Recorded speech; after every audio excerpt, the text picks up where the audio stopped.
সাংসদ গৌৰৱ গগৈৰ তথ্য পাক লগা আৰু বিভ্ৰান্তিকৰ। লখিমপুৰৰ আমতলা পানীগাঁৱৰ মথাউৰি চিগাক লৈ গৌৰৱ গগৈয়ে কৰিছিল মন্তব্য।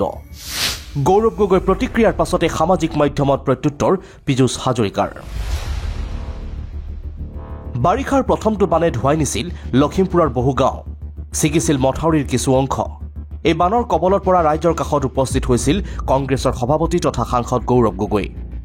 গৌৰৱ গগৈয়ে মথাউৰি চিগা সম্পৰ্কে দিয়া তথ্য পাক লগা আৰু বিভ্ৰান্তিকৰ আখ্যা দিলে পীযুষ হাজৰিকাই। সামাজিক মাধ্যমত পীযুষ হাজৰিকাই উল্লেখ কৰিলে, লখিমপুৰৰ আমতলা পানীগাঁৱৰ মথাউৰি চিগা সন্দৰ্ভত মাননীয় সাংসদ গৌৰৱ গগৈ ডাঙৰীয়াই যি তথ্য প্ৰকাশ কৰিছে সেয়া পাক লগা আৰু বিভ্ৰান্তিকৰ। তেখেতে স্পষ্টভাৱে উল্লেখ নকৰিলে যে কিছু অংশ চিগা এই মথাউৰিটো মূল মথাউৰি নহয়, এটা ৰিং বান্ধহে। অঞ্চলটোৰ সুৰক্ষাৰ বাবে থকা মূল বান্ধটো এতিয়াও সুৰক্ষিত আছে। লগতে ৰিং বান্ধৰ চিগা অংশৰ মেৰামতিৰ কাম দ্ৰুতগতিত চলি আছে। মেগা জিঅ' টিউবৰ সহায়ত জলসম্পদ বিভাগে এই মেৰামতিৰ কাম ক্ষীপ্ৰ গতিত আগুৱাই নিছে। আৰু মন্ত্ৰী পীযুষ হাজৰিকায়ো নিজে পৰিদৰ্শন কৰা দেখা পোৱা গৈছে মথাউৰিৰ কাম কাজ। কেৱল ইমানেই নহয়, কংগ্ৰেছ বিজেপিৰ মথাউৰিৰ কামৰ সম্পৰ্কেও থকা পাৰ্থক্য বুজাই দিলে পীযুষ হাজৰিকাই।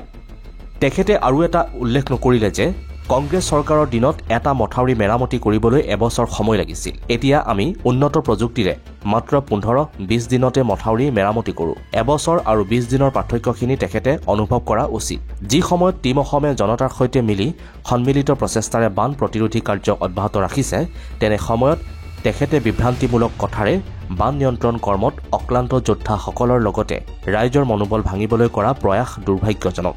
দুৰ্যোগৰ সময়ত জনগণৰ মাজত বিভ্ৰান্তি সৃষ্টি কৰিব পৰা তথ্য প্ৰচাৰ কৰাটো অতিকৈ নিকৃষ্ট ৰাজনীতিৰ উদাহৰণ। এতিয়া কোন শুদ্ধ, কোন অশুদ্ধ, কোন সঁচা, কোন মিছা, মথাউৰি সম্পৰ্কে লখিমপুৰৰ ৰাইজে আমাৰ কমেণ্ট ছেকশ্যনত জনাবলৈ নাপাহৰিব। News desk report, India today, north east Assam.